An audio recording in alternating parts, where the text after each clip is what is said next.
E bem-vindos, meus amores, para mais uma aulinha da gente aí. Estamos quase encerrando, pessoal. Temos mais 2 aulinhas agora, que é essa e a próxima. Na outra semana já é a última aula, né, com a revisão da prova. Na outra semana a provinha e aí a correção e a gente encerra. Estamos acabando, pessoal. Agora só estágio, que beleza, hein, pessoal?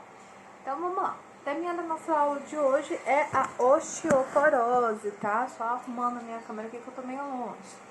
E quando a gente vai falar de osteoporose, né? A gente tem que pensar que ela é uma doença óssea, metabólica e ela é progressiva, né? Ela diminui, então, a densidade óssea ali, né? Que é a massa que tem ali na unidade de volume, né? Com a deterioração dessa estrutura óssea, né, a gente vai tendo a fraqueza do esqueleto, o que pode levar então a fraturas, traumas secundários, né, principalmente na coluna, tá, lombar, torácica, punho e quadril, tá, chamadas fraturas por fragilidade. O que acontece então, né, pra gente ter a osteoporose?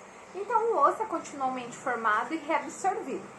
Normalmente, a formação e a reabsorção óssea são equilibradas atentamente. Os osteoblastos, né, que são as células ali que fazem a matriz orgânica do meu osso e depois vão mineralizar eles, ou seja, condensar eles em formato de osso, né? E os osteoclastos, que são as células que vão absorver esse osso, são regulados pelo paratormônio, né, que é o PTH.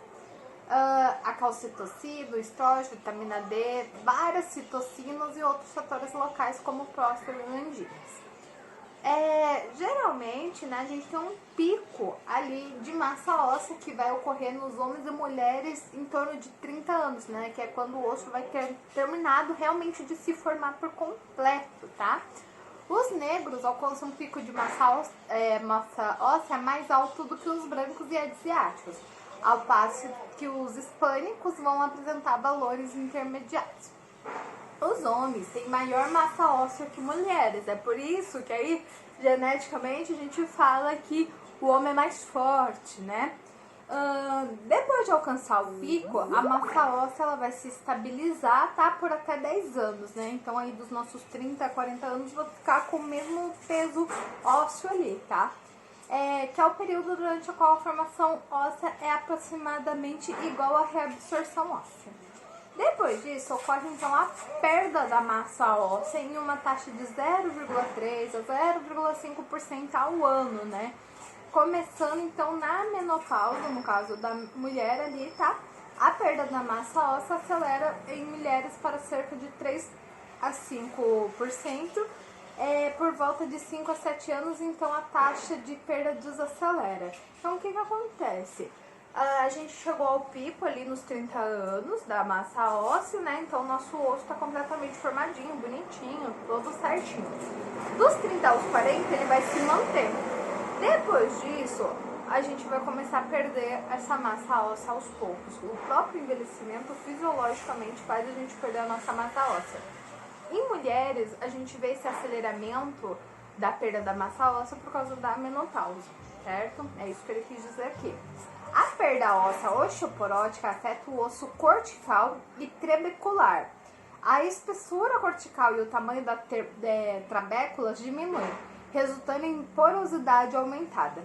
A trabécula pode estar interrompida ou inteiramente ausente. A perda óssea trabecular ocorre mais rapidamente do que o osso cortical, porque o osso trabecular é mais poroso e a recuperação óssea é mais alta. Contudo, a perda dos dois tipos contribui para a fragilidade do esqueleto. Então, o que acontece? Conforme a gente vai envelhecendo, a gente viu lá que a taxa hormonal, os corticóides, a vitamina D, são responsáveis aí por esse processo ósseo, né, da formação óssea. E conforme eles vão diminuindo, automaticamente, né, o meu osso começa a se fragilizar. Por isso que na mulher, na menopausa, ela tem mais perda, tá? Porque ela perde ali o processo da prostaglandina e tudo mais, tá? E aí, o que ocorre? Deixa eu só acender a luz, tá escuro, gente, peraí. Não mudou muita coisa, mas melhorou. Enfim, e aí o que acontece? No idoso, então, quanto mais a gente fica idoso, mais a gente vai perdendo, né, a espessura ali do nosso osso. O nosso osso vai começando a abrir aqueles buraquinhos, né? Vários furinhos ali dentro, que vai deixando eles mais frágeis. E aí ele fala que a gente tem 2 tipos de osso, que é o trabecular e o cortisol. E o trabecular, ele, quando ele sofre dano, ele fragiliza muito mais o meu idoso, tá? Fraturas por fragilidade. É uma fratura, né, que ocorre após o trauma menor do que o esperado para fratura em um osso normal. Quedas da própria altura ou menos, incluindo quedas de leito, normalmente são consideradas como causadoras de fraturas por fragilidade. Os locais mais comuns das fraturas são rádio distal, coluna vertebral, tá? Que geralmente é a mais relacionada com a osteoporose, o colo femoral, trocânter maior, que é um osso ali também perto do fêmur, e outros locais que podem ser a parte proximal do húmero ou pelvo. Então vocês veem que geralmente é mais os ossos da perna que se fragilizam, tá? Não se consideram fraturas de locais como nariz, arcos costais, clavícula, metatarsos, tá? Que são as pontinhas dos nossos dedos, relacionados com a osteoporose. Então aqui, gente, o que ele quer dizer? Quando, né, eu tenho fraturas por fragilidade, é aquelas fraturas que, por exemplo, se eu cair hoje aqui da minha cama, eu não vou sofrer uma lesão, porque o meu osso é forte o suficiente.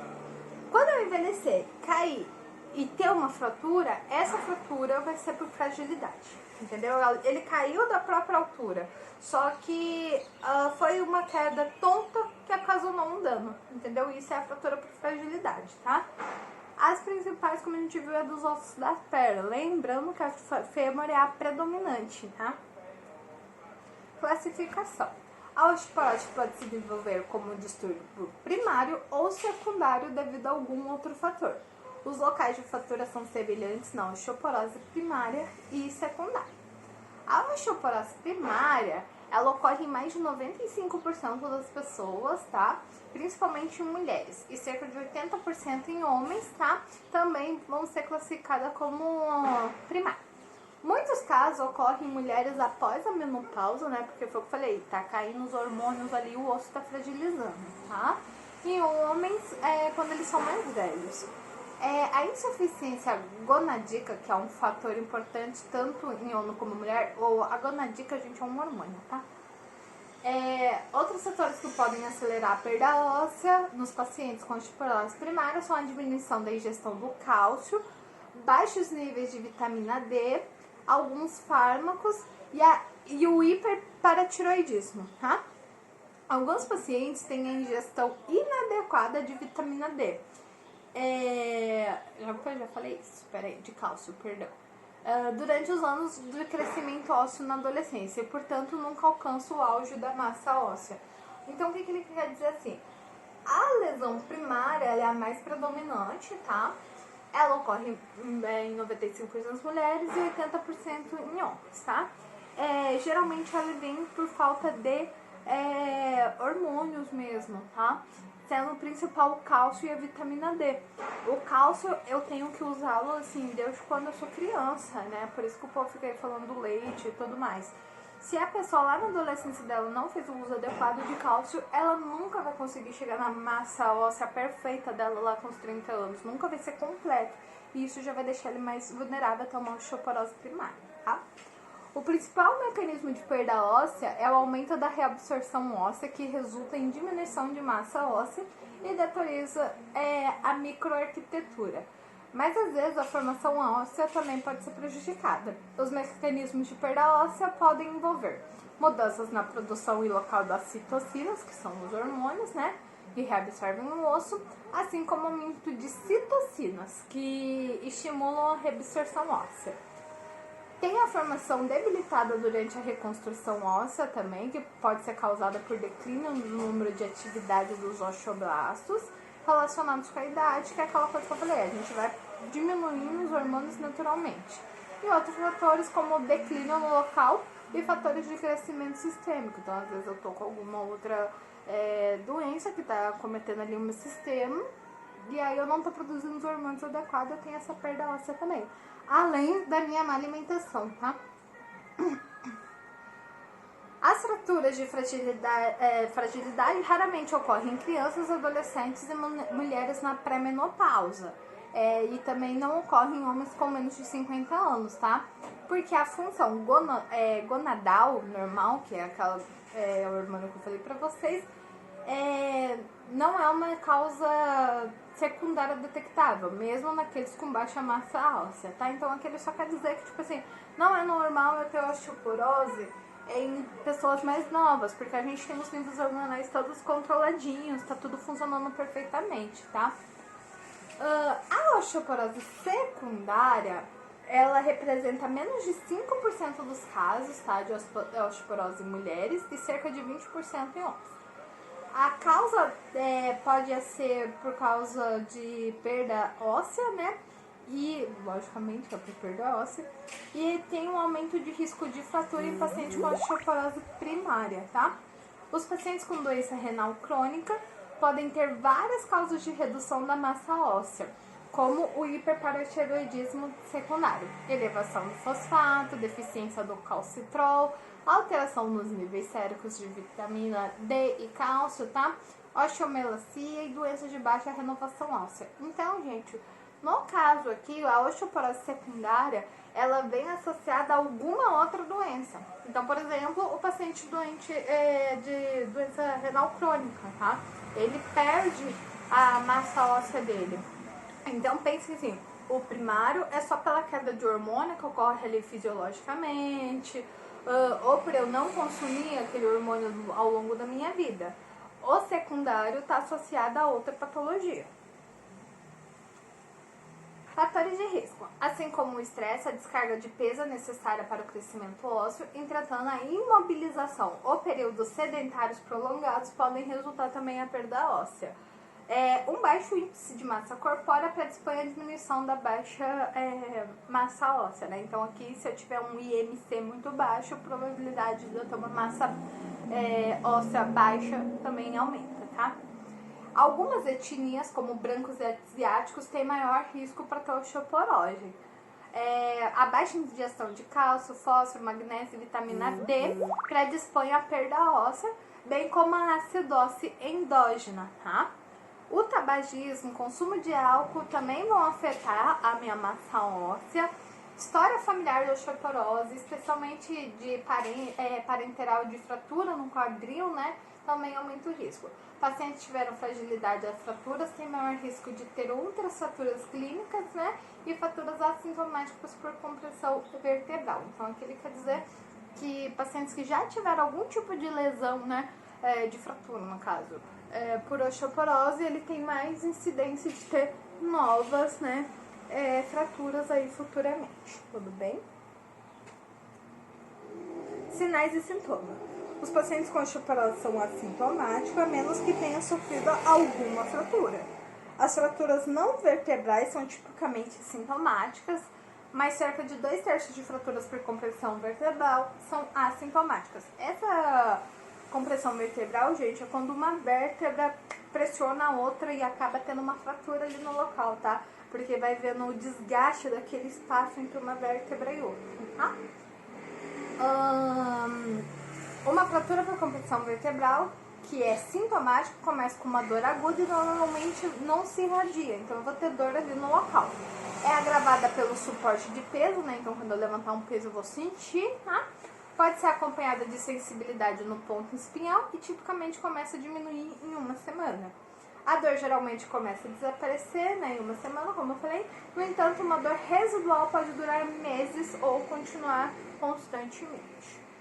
Múltiplas fraturas de compressão torácica causam eventualmente a cifose dorsal com lordose cervical exagerada, que é aquela posição corcunda, tá? O estresse anormal em músculos e ligamentos da coluna pode causar dor crônica, persistente e limitante, particularmente na região lombar. Então eu fico ali o dia inteiro com a dorzinha lombar, tá? Os pacientes podem ter dispneia devido à diminuição do volume intratorácico e saciedade precoce decorrente da compressão da cavidade abdominal à medida que a caixa torácica vai se aproximando da pelve. Lembra lá que a Pro deu um exercício para vocês? Falava assim, Quando eu tenho a diminuição intervertebral, né, que é entre uma vértebra e outra, eu tô causando dano a qual aparelho do meu corpo? Aí alguns colocaram cardíaco e outros colocaram respiratório.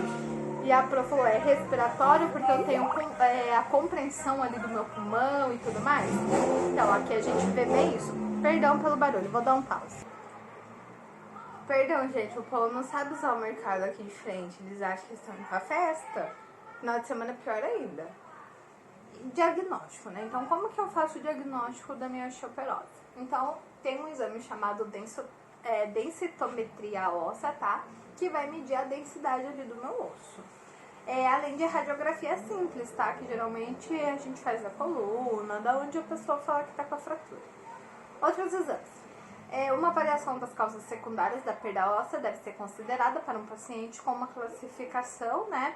Aí ele dá aqui a classificação que é -2. Ou se houver suspeita clínica de causa secundária de perda óssea secundária. Então aqui são exames que é feito tipo para detectar, né? Então no caso do renal crônico a gente avalia a densidade óssea dele e tudo mais para ver se ele tá certinho. Os testes laboratórios devem incluir cálcio, magnésio e fósforo séricos, nível de hidroxivitamina D, provas de função hepática para identificar a diminuição da fosfatase alcalina, níveis de PTH, que é o hormônio da paratireoide, níveis séricos de testosterona nos homens, dosagem de cálcio e creatinina em urina em 24 horas, e outros testes como hormônio estimulante da tireoide ou toxina livre, a fim de verificar os níveis de hipertiroidismo, medicações de urina livre, cortisol, hemograma e teste para descartar o câncer, especialmente o mieloma, né, que é o câncer ali de osso, tá? Que é, por exemplo, a eletrosférese de urina e proteínas séricas. Devem ser considerados, então, com base na apresentação clínica, né, ou seja, com base nos sintomas do meu paciente. Tratamento. Modificações dos fatores de risco, né? Então, se é uma pessoa sedentária, que a gente viu aí que tem perda de massa óssea, a gente orienta a praticar esporte, mudanças de alimentação, tá? Suplemento de cálcio e vitamina D, fármacos antirreabsorcíveis, tá? Que é o bifosfonatos, que é um tratamento de reposição hormonal, modulador seletivo do receptor de estrogênio, ligante ativador de receptor de fator nuclear, tá? Que é o kappa-B. Anabolizantes. E os objetivos do tratamento de osteoporose são preservar a massa óssea, prevenir fraturas, diminuir a dor e preservar a função ali do meu osso. Prevenção. São 2 os objetivos de prevenção. Então, a gente tenta preservar a massa óssea, né? Para prevenir as fraturas. E as medidas preventivas são indicadas para os seguintes casos: mulheres na pós-menopausa, homens mais velhos, pacientes com osteopenia, pacientes tomando altas doses de glicocorticoides sistêmicos, paciente com osteoporose, paciente com causas secundárias de perda óssea. As medidas preventivas para todos os pacientes são ingestão adequada de cálcio e vitamina D, exercício de levantamento de peso, prevenção de queda e outras formas de reduzir risco, por exemplo, parar de fumar, restringir o consumo de álcool. Além disso, o tratamento farmacológico é indicado para pacientes com osteoporose ou osteopenia se tiverem aumento do risco de fratura, como aqueles com alta pontuação para FRAX e os pacientes tomando glicocorticoides. O FRAX é um exame, tá, gente? A terapia farmacológica tende a conter os mesmos fármacos que são dados para o tratamento de osteoporose, tá? Informar o paciente e a comunidade sobre a importância da saúde óssea e continuar. A gente tem que informar a comunidade sobre a importância, né, da saúde óssea, tá? Que é de suma importância. E para nós finalizarmos, essa aula é curtinha. Cuidados de enfermagem. Então a gente tem que promover a motivação e adesão ao tratamento, aumentar a motilidade dos membros, né, que é o movimento ali dos meus braços, pernas, etc. Manter um bom alinhamento do corpo, que é a minha postura. Proporcionar mobilização progressiva, então fazer esse idoso ali e movendo aquele membro fraturado aos poucos, né, conforme ele fosse recuperando. Ensinar os métodos de transferência de cama para poltrona, para base, para posição de pé, né, como que eu tenho que fazer. ensinar o cliente como caminhar com equipamento auxiliar, por exemplo, os andadores, muletas, etc. Usar sapatos bem ajustados, reduzir ou eliminar os fatores que aumentam a experiência dolorosa e proporcionar o alívio ideal da dor com os analgésicos prescritos conforme a prescrição médica. Então, essa aulinha já acabamos, tá, gente? Essa aulinha é bem curtinha. Até daqui a pouco, pra próxima.